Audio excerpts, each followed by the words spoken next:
Hi, my name is Stephen Tucker, and this is my video for our Special Education 501.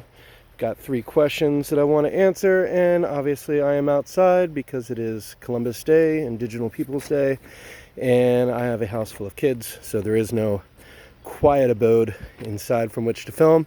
But for the first question, what is the special education teacher's role in supporting learning, improving planning and practice, upholding professional expectations and ethics, and collaborating and collaboratively advancing the profession? My first thoughts were that a special education teacher's role in supporting learning and improving planning and practice is in first developing an understanding of the learning needs of exceptional students, and then secondly, establishing differentiations in the classroom to overcome obstacles to learning with well-researched methods. We have the opportunity to ensure that every student receives the education they have a legal right to, and to ensure that no child is left behind due to disability or learning style. It is our job to provide our collaborative general educators with the fruits of our knowledge and the special education needs of exceptional students, and to elevate the classroom environment into a truly inclusive and interactive place of learning for every student that walks through those doors. Obviously, we have a lot of opportunities to improve planning. And this is, I think, what we're doing in this course of study is learning the research and the skills necessary to meet these kids where they actually are. I've been in a collaborative environment since January of this year, and one of the most difficult things is the differentiation aspect of planning for these lessons. Making sure that we have graphic organizers for the kids that are visual learners, making sure that we're doing those things that bring everybody, include everybody in the goals that we're setting. We have an objective every day, and the question is are we meeting that objective through instruction?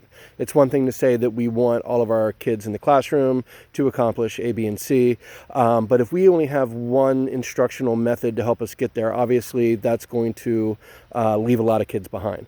And so what we are doing in this class, I think, is looking for those opportunities, looking for those methods, those well-researched and established methods for delivering quality education to exceptional students, kids on the autism spectrum, kids with learning disabilities, and we can absolutely, there's so much information out there that we can pull into the classroom and be a help us as special educators be a real help to the general education teachers who typically are trained to be professionals and to be teachers of their core content area, but that's hard enough without figuring out how to differentiate learning strategies for 13 different kids in a class of 29 that desperately need that extra help to keep them at the same level of learning as the other students. What dispositions do I currently possess that will help me become a successful teacher? What dispositions do I need to work on before entering the classroom as a first-year teacher? Obviously, I've already entered the classroom. I'd say my dispositions toward high expectations, fairness, and compassion have already served me well in the classroom. Finding the time to reflect and grow is still my greatest opportunity, and it's truly not out of a lack of having that disposition, but in the practical course of teaching, the amount of time you have, even in a 10, 11, 12-hour day, the amount of time you have to truly sit down and reflect on what's working, what needs to be improved, is really, really difficult. Just fitting in the time to go over the data from all of our formal assessments to ensure that we are not leaving anybody behind, and that we are coming up with a concerted effort, a strategy to improve the learning capacity of those who are still struggling with content. That takes time enough, but to really truly reflect and grow, finding the time for that can just get put on the shelf. And I think that would be one of my greatest areas of opportunity, is making sure that as far as that disposition goes, that it's not just a disposition in theory, but a disposition disposition in practice. What effect could personal biases have on expectations that teachers have for students? How could these biases affect their relationships with students and their families? There's a lot of them. I teach at a very diverse school, and I know that personal biases that a lot of these teachers have, and none of it is really based on the normal things you would think of with as far as students' race or gender, any of these more popular media things. But it's the things I've seen are, why doesn't this child stay seated in his seat? He won't pay attention. He's a problem in my classroom. Why doesn't this kid ever bring in their homework? Why is their backpack always full of food instead of books? Well, it may be the case that the biggest challenge in his home is not having food. And so he's using his backpack to collect as much food from his fellow students in order to help feed his younger brothers and sisters.